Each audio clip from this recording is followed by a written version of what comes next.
Today, February 2nd, is the feast day of the presentation of the Lord, and it's 40 days after Christmas. It's the day when Joseph and Mary took the child Jesus up to the temple to fulfill the purification law according to Moses.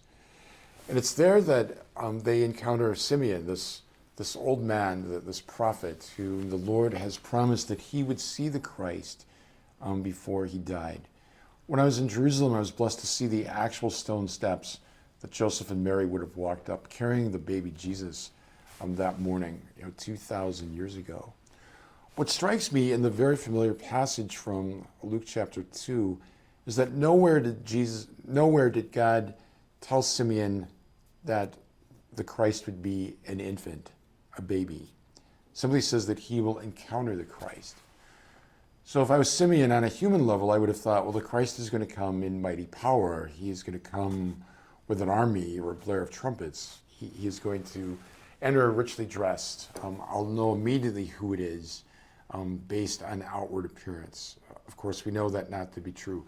Nowhere does it say that the Christ will appear as a baby. And so this baby is brought in, the seemingly ordinary Jewish couple bringing in their baby to fulfill the purification law. And yet the Holy Spirit put on Simeon's heart to know who precisely this baby was. And so he takes him into his arms and blesses God. And says in verse 29, "Now, Master, you may let your servant go in peace according to your word, for my eyes have seen your salvation, which you prepared in the sight of all peoples, a light of revelation to the Gentiles and the glory of your people Israel." It's also here that he names Jesus as the sign of contradiction, one who will be rejected, and that a sword will pierce Mary's heart.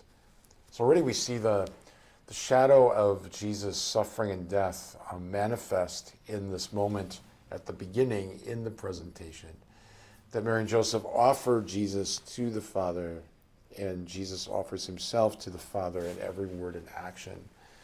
Is that not what takes place when we are baptized, that we are offered to God, purified by God of our original sin, washed clean, and consecrated to his sacred purpose, indeed anointed into the priesthood of Jesus? We too, if we live our faith, will be signs of contradiction. We too, if we live our faith, will be pierced by a sword. But all of that ends in the wonder and power of the resurrection.